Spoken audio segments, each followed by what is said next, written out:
All right, so today we are taking a look at the biblical genealogy chart, and I was super impressed with this when I opened it up. Now, I'm going to draw you in real close so that you can see all the detail that is in this chart. But before we get there, there's a couple of things that I would highly suggest. Number one, this does come shipped in a tube, and so you're going to want to unroll it, lay it face down, put a couple of books on it and flatten it out, and then afterwards roll it up backwards so that you can get the edges to lay down. Now this isn't laid down perfectly, but it's in really good shape right now.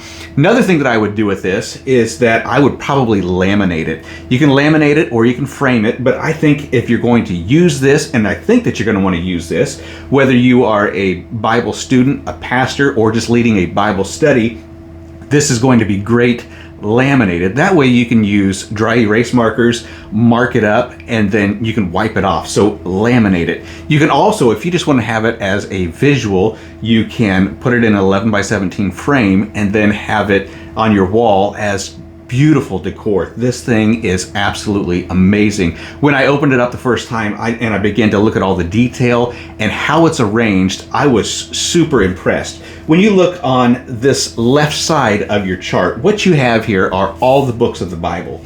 And then in the next column, what you have are some of the historical events that took place during that time period. For example, top left, it says Genesis, and then in the first content box, you got some information about what goes on in the book of Genesis, and the time period is over here on the right-hand side as biblically accurate as possible. For example, it starts at 1900 BC, 1800 BC, 1400 BC, the time of the judges.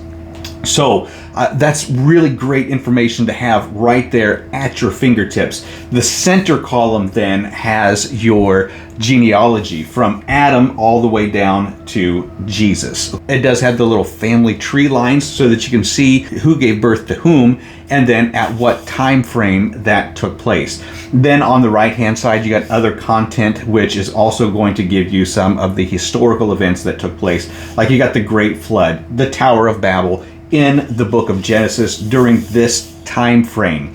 Then you got down here in the Exodus, Leviticus, Numbers, Deuteronomy, you've got the 12 tribes of Israel that is in this content box. Then you got the kings of Israel. Then you've got the lineage of Jesus. Now, when you have your Bible, what you're going to have is one page with a genealogy. You're going to have another page with some content, another page with some birthing orders and things of that nature. But you're not going to find it all in one place, one glance, where you can connect these together, the event, the content, the time frame, and whom was involved in that, and what book of the Bible it's in. This thing is absolutely amazing. That's why I say it's important for you to get the edges rolled out. Next thing you want to do is get this laminated. The last thing you want to do is you want to use this. My goodness, you want to mark this up on that laminated top with a dry erase marker.